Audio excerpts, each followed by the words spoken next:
성경은 하나님이 말씀으로 세상을 창조하셨다라고 하죠. 하나님이 이르시되 빛이 있으라 하시니 빛이 있었고 빛이 하나님 보시기에 좋았더라.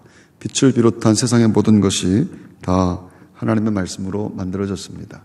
그렇게 하나님의 말씀으로 창조된 세상에는 하나님이 만든 것이기 때문에 그 세상에는 하나님의 말씀이 숨겨져 있습니다. 말씀으로 만들어졌기 때문이죠. 그래서 세상을 잘 보면 하나님의 말씀이 보입니다. 세상이 말씀을 보여주는 것이라 사실은 하나님이 만드신 내 인생도 마찬가지입니다. 내 인생을 잘 보게 되면 분명히 거기에는 하나님의 말씀이 있는 것입니다. 사람은 누구나 인생이 자기의 의지와 노력만으로 만들어지는 것이 아님을 알게 되지요. 같은 노력에도 나오는 결과가 사람마다 다 다르기 때문입니다. 열심히 해서 잘 되는 사람이 있고 열심히 했는데 잘 안 되는 사람이 있고 열심히 안 했는데 잘 되는 사람도 심지어 있습니다. 그리고 무엇을 할 수 있는 타고난 조건과 환경도 사람에 따라서 너무 다르게 주어지게 됩니다. 인생은 언제나 나 아닌 다른 존재가 내 인생에 이렇게 개입한 흔적들이 있습니다. 그것은 세월에 따라 변화되는데 신체를 보면 더 분명해지는데 이거는 하나님께서 만드신 건데 예쁘게 만들고 안 예쁘게 만들고 어쨌거나 다 하나님 만드신 건데 이 하나님이 만드신 것에도 하나님의 말씀이 이렇게 심겨져 있다라는 겁니다. 건강하고 아름다운 육신이 나이가 들어감에 따라 변해갑니다. 주름도 생기고 힘도 빠지며 신체의 모든 기능이 약해지지요. 어떻게 할 수가 없습니다. 어떤 약을 먹어도 하여튼 무슨 운동을 해도 어떻게 할 수가 없는 겁니다. 나아가 쌓은 지식이나 지능, 소유와 신분, 자격 이런 것들도 다 마찬가지입니다. 세월이 가면 잊어먹고 떨어지고 없어지고 또 잃어버리게 됩니다. 계속 유지되는 것은 아무것도 없다라고 하는 것이죠. 내 의지가 아니라 그 모든 것들은 저절로 되는 겁니다. 그것은 무슨 말이냐면 내 육신이라고 하는 것이 소망을 둘 만한 가치가 없다라고 하는 것을 분명히 말해주는 부인할 수 없는 증거가 되게 됩니다. 도대체 무엇에 내가 내 육신 가운데 무엇에 소망을 둘 수가 있겠는가? 이렇게 속절없이 늙어가면서 속절없이 약해져 가는데 말입니다. 세상은 눈에 보이는 것을 가치 결정의 기준으로 삼지만 눈에 보이는 것은 변하고 바뀌고 사라집니다. 눈에 보이는 것은 모든 것이 다 마찬가지입니다. 그렇게 변하고 사라지는 것은 기준이 되면 안 되는 것은 변하고 사라지는 것이 기준이 되게 되면 가치가 사라지는 것, 그러면 인생에 남는 것이 없기 때문입니다. 하나님은 우리 육체를 비롯해서 세상의 모든 사물에 그것을 깨달으라고 하는 말씀을 심어 놓으셨습니다. 그래서 여러분 우리는 날마다 살면서 자기의 삶을 보면서 하나님의 말씀을 잘 발견해야 됩니다. 많은 부분 지구는 인간과 비슷하죠. 인간은 70%가 물로 이루어졌다고 합니다. 우리는 다 물입니다. 누가 물로 보는 거 싫어하지만 우리는 다 물이 맞습니다. 그런데 우리만 그런 것이 아니고 모든 동물도 모든 식물도 다 70%가 물입니다. 그리고 지구도 70%가 물로 만들어졌습니다. 인간이 오장육부로 만들어져 있는 것처럼 지구도 5대양 6대주로 만들어져 있죠. 흙인 사람과 흙인 지구가 존재하는 양태가 똑같다라고 하는 겁니다. 70%가 물로 되어 있는 인간은 시간이 지나 물이 이렇게 빠지게 되는데 물이 빠지기 때문에 주름이 생기고 세포가 죽고 그리고 또 뼈가 약해지고 노화가 이렇게 이루어지는 것은 물이 빠지기 때문에 그런 것이다. 근데 지구도 그게 마찬가지입니다. 물이 빠지면서 지구는 사막화가 이루어지게 되고요. 그래서 점점 지구상의 많은 사람들은 물 부족으로 고통받고 있습니다. 그런 것들은 우연이라고만 치부할 수는 없습니다. 인간과 세상에는 분명히 하나님 말씀이 들어 있습니다. 하나님이 만든 피조물은 모든 피조물은 창조주이신 하나님에 의하여 움직이는데 창조된 목적대로 움직인다, 존재한다라고 하는 뜻이며 그 창조된 목적대로 존재하는 것을 하나님의 영광, 창조의 목적 이렇게 말하는 겁니다. 세상의 모든 피조물은 만들어진 대로 살아가죠. 소는 풀을 먹고 사자는 소를 먹습니다. 소가 사자를 먹으면 안 되는 겁니다. 배가 부르면 사자나 호랑이나 더 이상 먹지 않습니다. 더 먹지 않도록 만들어진 겁니다. 먹을 만큼만 먹고 더 욕심내지 않는 것인데 근데 인간은 그렇지 않지 않습니까? 그래서 욕심내서 먹는 것이 하나님의 뜻이 아니라고 하는 것이에요. 들판에 이름 없는 꽃이나 풀들은 스스로 수고하지 않아도 아름답게 만들어지죠. 예수님이 하신 말씀 그대로입니다. 또 너희가 어찌 의복을 위하여 염려하느냐? 들의 백합화가 어떻게 자라는가 생각하여 보라. 수고도 아니하고 길쌈도 아니하느니라. 그러나 내가 너에게 말하노니 솔로몬의 모든 영광으로도 입은 것이 이 꽃 하나만 갖지 못하였느니라. 하나님은 세상에 만물이 스스로 살 수 있도록 만들어 주셨습니다. 시간이 되면 싹이 나고 꽃이 피우며 열매도 맺고 그 다음엔 낙엽이 지고 그리고 죽습니다. 세상의 모든 하나님 만드신 것은 살 수 있도록 만들어진 거고 죽을 때가 되면 죽어야 되는 겁니다. 그러니까 하나님이 만드신 것이 맞다고 스스로 고백한다면 나는 살아날 수 있습니다. 하나님이 살려주시기 때문에 그런 거예요. 너무 많이 먹거나 죽지 않으려고 하거나 자꾸 그러니까 세상을 어지럽히는 존재가 되게 되는 것이라 아무리 힘들고 어려워도 하나님은 나를 살게 만들어 주십니다. 여러분들은 꼭 믿으시길 바랍니다. 그렇게 세상을 하나님 만드신 그대로가 가장 아름다운 것인데 이를테면 자연은 자연스러울 때 가장 아름다운 것, 그래서 만물이 주의 영광을 드러냅니다. 이렇게 말하는 겁니다. 로마서 11장 36절 이는 만물이 주에게서 나오고 주로 말미암고 주에게로 돌아갑니다. 그에게 영광이 세세에 있을지어다. 아멘. 그 만들어진 목적대로 존재하는 것이 가장 아름답고 그것을 하나님의 영광을 드러내는 것이라고 말하는 겁니다. 그 자연은 사실 훼손이 되어도 복원되는 능력이 있죠. 인간만 가만히 있으면 자연은 자연스럽게 존재하며 아름다움을 드러냅니다. 감염병으로 사람들이 움직이지 않게 되자 세상의 공기가 얼마나 맑아졌는지, 야생동물들이 자유를 얻게 되었는지 이와 같은 뉴스들을 우리는 매일같이 봅니다. 오히려 자연은 생각지 못한 회복들이 있다라고 하는 것을 발견합니다. 언제나 인간만 그 목적에서 벗어났습니다. 인간만 만들어진 목적과 다르게 산다라고 하는 것인데 성경은 죄가 다른 것이 아니라 그걸 죄라고 말하는 거예요. 선악과 먹은 인간은 언제나 더 소유하고 더 먹고 더 높아지고 타인들을 위해 자꾸 군림하려고 하는 욕망으로 살게 되어 있습니다. 그래서 궁극적으로 하나님이 만드신 존재가 하나님이 되고 싶어 하는 것인데 성경은 그렇게 하나님의 영광을 위해 창조된 존재가 자기 영광을 위해서 갖게 되는 사유와 계획과 행위, 이 모든 것들을 다 포함해서 죄라고 하는 겁니다. 인간의 죄로 인한 이기적 욕망의 삶이 창조의 질서를 자꾸 파괴하게 되는 것이죠. 그래서 말씀을 보면 내가 어떻게 살아야 되겠는가, 나는 어떤 존재인가, 그것을 깨닫게 되는 겁니다. 피조물 중에 인간은 유일하게 말을 하는 존재입니다. 하나님의 형상으로 창조된 인간에게만 주어진 하나님 닮은 독특한 특징인데 그것은 하나님을 찬송하고 예배하고 또 경배하라고 주신 것이죠. 그러니까 하나님 말씀을 듣고 말하는 것이 인간에게 주신 특권이었다고 하는 겁니다. 다른 어떤 피조물에게도 주어지지 않은 인간에게만 주어진 특권 말입니다. 근데 인간은 하나님을 찬송하지도 않고 말씀을 듣는 것도 싫어했습니다. 죄를 지은 인간에게 하나님 말씀은 늘 참견이고 방해이며 억압으로 인식되었기 때문입니다. 인간은 하나님 말씀을 듣고 싶어 하지 않습니다. 이스라엘 자손의 애굽을 탈출한 지 3개월이 되던 날 시내 광야에 이르게 되었는데 이미 이스라엘은 홍해가 갈라지는 것을 보았습니다. 그것은 우리가 할 수 있는 일이 아니었습니다. 순물이 단물로 변하는 것도 보았습니다. 인간이 할 수 있는 일이 아니었습니다. 그리고 모세가 하늘을 향해서 손을 들기만 하면 그러면 전쟁에서 지던 전쟁도 막 이기게 되는 것도 보았습니다. 그것도 우리가 하는 것이 아니라 하나님이 우리 역사에 개입하고 있는 것을 증거로 보게 된 것입니다. 누구도 부인할 수 없는 하나님의 역사였는데 하나님이 그 모세를 시내산에서 부르시며 이렇게 말씀하셨죠. 세계가 다 내게 속하였나니 너희가 내 말을 잘 듣고 내 언약을 지키면 너희는 모든 민족 중에서 내 소유가 되겠고 너희가 내게 대하여 제사장 나라가 되며 거룩한 백성이 되리라. 너는 이 말을 이스라엘 자손에게 전할지니라. 모세가 시내산에서 그 하나님의 말씀을 백성들에게 전할 때 신기하고 신비하고 무서운 일이 일어납니다. 우레와 번개가 주고 나팔 소리가 나고 산의 연기가 막 피었다고 말을 합니다. 그것은 사람들에게 너무 놀랍고 그리고 무서운 일이었습니다. 겁을 먹은 이스라엘은 하나님의 말씀을 듣고 싶지 않다라고 말합니다. 출애굽기 20장 19절 모세에게 이르되 당신이 우리에게 말씀하소서. 우리가 들으리이다. 하나님이 우리에게 말씀하시지 말게 하소서. 우리가 죽을까 하나이다. 정말 이스라엘은 하나님이 하시는 말씀을 듣고 싶지 않았습니다. 우리가 죽을 것 같습니다. 말씀을 만나면 죽을 것 같았기 때문이었는데 그래서 하나님 말씀 듣는 것이 그때나 지금이나 하나님 말씀을 잘 듣는 것이 이게 만만한 일이 아니라고 하는 것이죠. 성경은요, 하나님이 말씀이라고 말합니다. 하나님이 어디 있어? 교회가 하나님이고 십자가가 하나님이에요.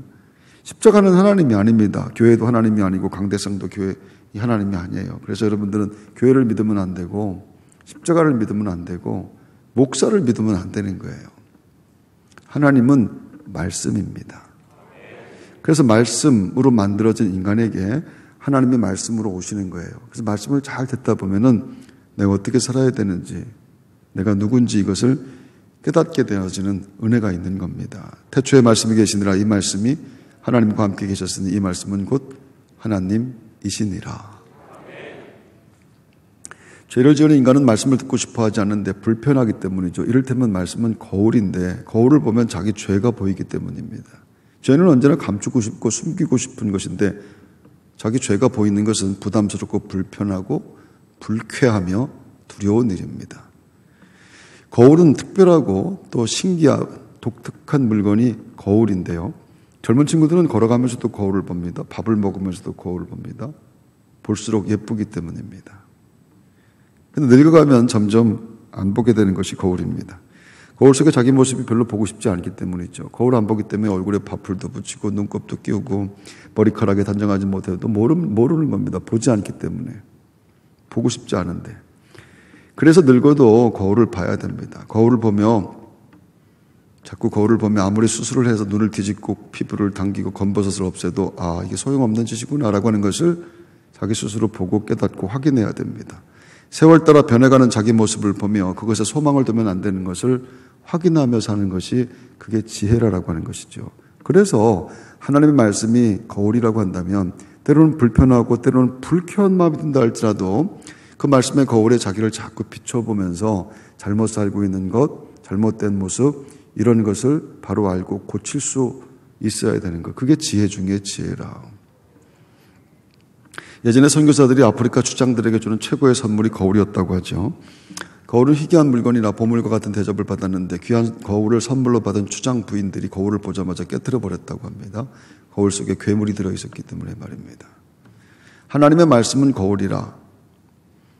말씀을 들으면 내 모습이 보이는데 그래서 말씀 듣는 것은 늘 아프고 그리고 힘든 일입니다. 죄로 죽어가는 것도 모르고 살아온 것. 이미 죄로 죽은 내가 거기에 보이기 때문입니다. 그래서 듣고 싶지 않은 것. 그런데 그렇기 때문에 들어야만 하는 것. 들어야 살 수 있는 일이라 라는 것입니다. 할렐루야. 중세교회는 라틴어로 예배를 드리는데 설교를 듣는 회중은 라틴어를 모르는데 사제는 교황청에서 나오는 라틴어 설교문을 읽어주었습니다. 회중은 예배에 참석하긴 하지만 무슨 말인지 하나도 알아먹지를 못합니다. 그 말씀을 모르니까 행위라도 드러내야 했던 회중은 윤리와 도덕을 신앙의 목적으로 삽니다. 그러니까 신앙생활하는 것을 착하게 사는 것 이렇게 그냥 생각해 버린 겁니다. 시키는 대로 하는 것, 착하게 사는 것만 할 수 있었기 때문인데 돈을 내면 죄가 없어진다라고 하는 말도 믿었고 지옥에 간 부모가 천국으로 바뀔 수 있다라고 하는 그 말도 믿어서 면죄부를 막 사고 그랬던 겁니다. 마틴 루터는 종교개혁으로 구원이 행위가 아니라 믿음이라고 하는 것을 가르칩니다. 그리고 모든 신앙의 기준은 행위가 아니라 전통이 아니라 모든 신앙의 기준은 솔라 스크립투라 오직 성경이었음을 알게 되었습니다.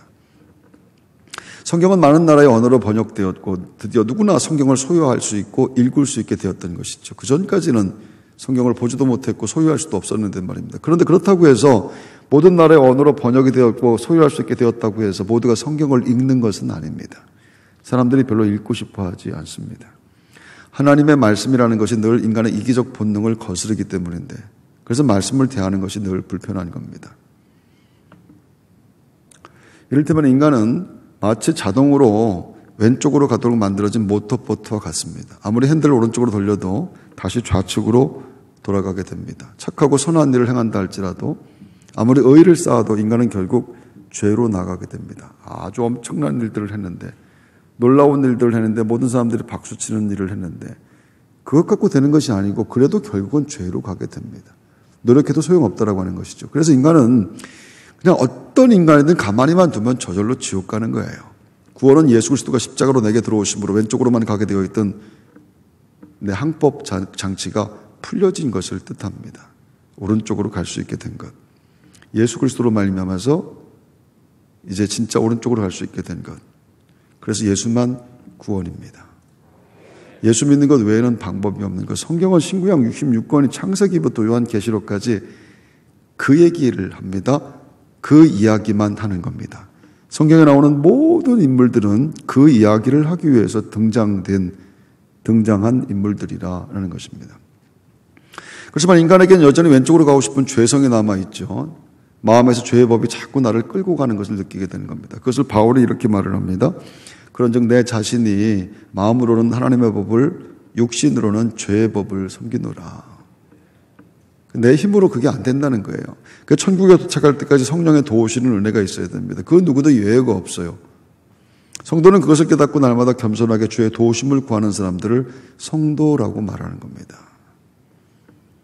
즉 말씀을 읽고 깨닫고 실천하여 살 수 있는 것은 내 힘이 아니라 성령의 도와주시는 은혜라. 성령이 눈뜨게 하시는 은혜가 있을 때 말씀이 보이고 보인 말씀을 살아낼 수 있는 능력이 만들어지게 되는 겁니다. 그러니까 성령이 조명으로 이렇게 비춰주게 될 때 비로소 성경이 읽혀지고 이해되며 그걸 알아먹게 되는 것이라. 오늘 성령의 도우시는 은혜가 있어서 여러분 강단에서 들려지는 말씀이 여러분에게 정말 이해되는 은혜가 꼭 있게 되기를 바랍니다. 하나님은 시내 광야에서 이스라엘에게 10계명을 말씀으로 주셨는데 10개의 계명 중 처음 4개는 하나님에 대한 것이고 5번째부터 10번째까지는 이 6가지는 사람 사이의 관계에 대한 법이었습니다. 나 외에 다른 신을 섬기지 말라, 우상을 만들지 말라, 안식일을, 이런 모든 것들은 하나님에 대한 법이었고 5번째 그때부터 마지막까지는 사람과 사람 사이에 어떻게 살아야 되는가라고 하는 법인데 사람에 대한 6가지 계명 중 첫 번째가 내 부모를 공경하라. 사람 관계에 있어서 제일 먼저 나온 계명이 내 부모를 공경하라. 성경은 내 부모를 사랑하라 하지 않습니다. 하나님은 사랑이시라 이렇게 말씀하신 걸 생각하면 내 부모를 사랑하라 이렇게 말해야 될 것 같은데 성경은 내 부모를 공경하라 이렇게 말합니다.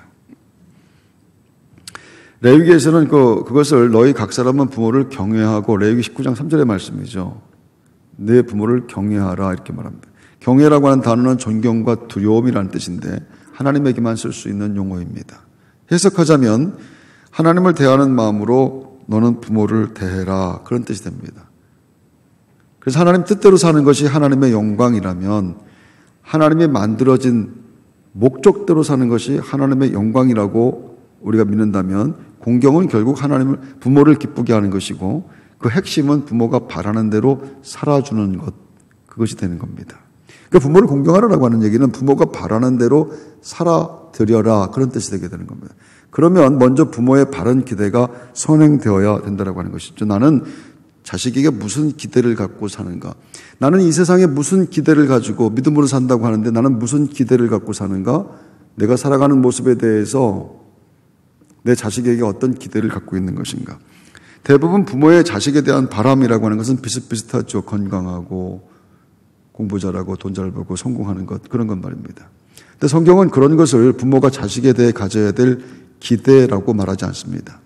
부모가 먼저 가져야 될 자식에 대한 기대는 믿음으로 세워져야 됩니다. 즉 부모의 믿음이 먼저라는 것이죠. 자식에게 무슨 기대를 합니까, 여러분? 구원받은 믿음으로 사는 것이 분명하다면 여러분이 구원의 확신을 가지고 하나님 부르시는 날에 난 하나님 나라 갑니다라고 하는 것이 분명하다고 한다면 자식에 대한 기대도 믿음에서 만들어져야 되는 것이 맞습니다. 그러니까 부모를 공경하라고 하는 말은 단순히 효도하라라고 하는 그런 말이 아니라고 하는 것이에요. 성경을 그런 얘기를 하는 책이 아닙니다.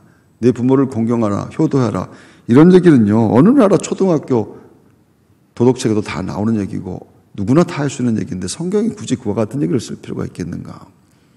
성경은요 부모 자식의 관계에도 하나님 말씀이 들어있다라고 하는 것, 그것을 얘기합니다. 그래서 엄격하게 말하면 이것은 자녀들에게 하는 얘기가 아니라 부모들에게 하는 이야기라고 할 수가 있을 겁니다. 누구나 자식의 자리와 부모의 자리를 거쳐서 인생을 사는데 자식의 자리에서 하나님의 사랑을 알고 부모가 되어 하나님의 마음을 읽게 됩니다. 그래서 부모 자식의 관계를 통해서 하나님의 뜻에 따라 사는 것을 깨닫고 훈련하며 살게 되는 것, 그게 부모 자식으로 우리를 묶어주신, 관계를 만드신 하나님의 뜻과 계획이라. 할렐루야. 그렇다면 자식에 대한 기대는 내가 살았던 믿음의 삶을 살아주는 것이 되어야 됩니다. 내가 살았던 믿음의 삶을 내 자식도 살기를 원합니다.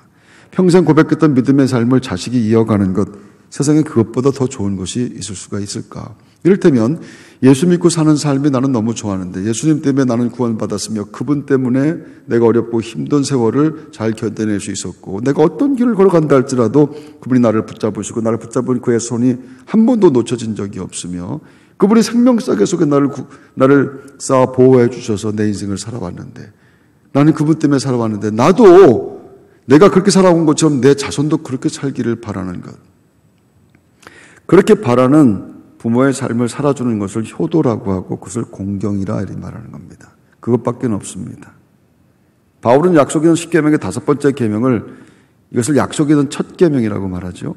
네 아버지와 어머니를 공경하라. 이것은 약속이던 첫 계명이니 이로써 네가 잘되고 땅에서 장수하리라. 다른 9가지 계명에는 없는 것 5번째 계명은 복이 약속된 것입니다. 잘되고 땅에서 장수한다. 어느 장로님이 제게 아들이 취직됐다고 자랑하셨습니다.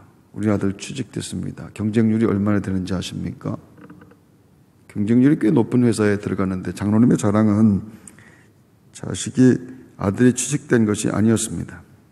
취직한 아들이 월급을 받아서 첫 열매로 하나님께 다 드렸다고 합니다. 별 기대를 하지 않은 일을 아들이 한 겁니다. 이 녀석이 신앙이 있을까? 이 녀석이 믿음이 있을까?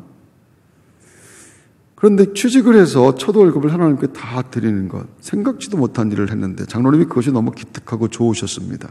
아들이 아버지의 믿음을 따라오는 것이기 때문에 말입니다. 부모의 기쁨은요, 자녀가 부모의 기대에 맞게 살아주는 것인데 그것은 부모처럼 살고 싶다라고 하는 의미이기 때문에 말입니다. 여러분, 내 자식이 아빠처럼 살고 싶어요. 엄마처럼 살고 싶어요. 그것보다 더 좋은 것이 있겠는가? 그러면 나는 자녀에게 도대체 지금 무엇을 보여주고 있으며 무엇을 기대하고 있으며 무엇을 보여주고 무엇을 기대하는 그런 삶을 나는 지금 살고 있는가? 그것이 먼저 선행되어져야 될 겁니다. 집에서 영상으로 온 가족이 모여 예배하는 모습 많이 보게 되는데 우리 영상 예배를 통해서 많은 분들이 집에서 예배하게 되었었죠. 지난 2달 동안 말입니다. 그런데 온 가족이 모여 예배하는 모습을 열심히 찍어서 보내는 저에게 그 찍어 보내는 분들이 있는데 때때로 한 20명도 넘는 가족이 함께 텔레비전 앞에서 모여서 예배를 드립니다. 모든 자녀들이 부모와 같은 믿음은 아닐 수 있지만 모두가 부모의 믿음을 인정한다라고 하는 것은 너무 분명합니다. 그렇지 않으면 절대로 할 수 없는 일이기 때문에 아버지가 오라고 해서 오거나 와서 같이 예배드리고 손주들이 같이 모이고 요즘 같은 세상에 어림도 없는 일인데 모든 가족들이 부모의 믿음을 인정하는 것은 분명합니다.